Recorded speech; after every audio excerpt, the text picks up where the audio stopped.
El mito de Deucalión y Pirra. Bienvenidos a un nuevo vídeo de Sapientia. Seguro que conoces la historia bíblica del Arca de Noé, pero lo que a lo mejor no sabes es que griegos y romanos tenían un mito sorprendentemente parecido, el mito de Deucalión y Pirra. Nuestra historia comienza con el dios Zeus enfurecido. La humanidad lo había decepcionado una vez más y decidió castigarlos con un brutal diluvio.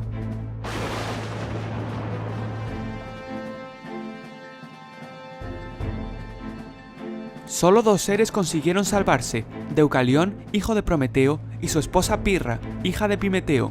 Deucalión, por consejo de su padre, había construido un arca en el que pudieron ponerse los dos a salvo. Llegaron al único lugar que todavía no había sucumbido al agua, el monte Parnaso.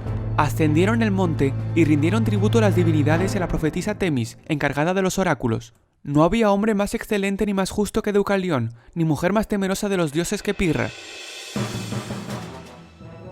Mientras tanto, Zeus presenciaba la desoladora escena que había creado. Ya solo quedaban dos seres bellos e inocentes en el mundo, todo lo demás era agua. Decidió que la tierra volviera a su estado e hizo retroceder los mares.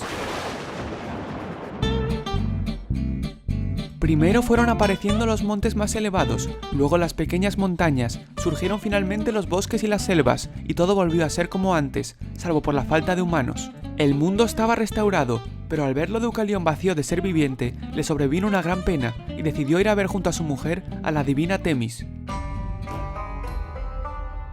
Juntos le preguntaron, ¿qué podemos hacer para devolver la raza humana al mundo?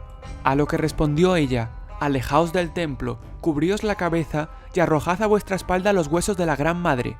Se quedaron muy confusos al oír estas palabras. ¿Debían desenterrar a sus difuntas madres? Se negaban a realizar semejante tarea. De pronto, a Deucalión se le ocurrió que quizás la Gran Madre fuera la tierra y los huesos las rocas que la forman. No perdían nada por intentarlo, cogieron piedras y las arrojaron como les había indicado Temis. Cuando caían al suelo, las rocas perdían su pétrea forma y se transformaban lentamente en seres vivos, en humanos.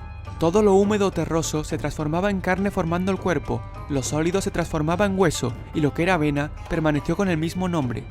Y así en poco tiempo, las piedras arrojadas por Deucalión dieron vida a los hombres y las arrojadas por Pirra a las mujeres. Por eso somos una raza dura, exhibimos pruebas de cuál es el principio del que nacimos.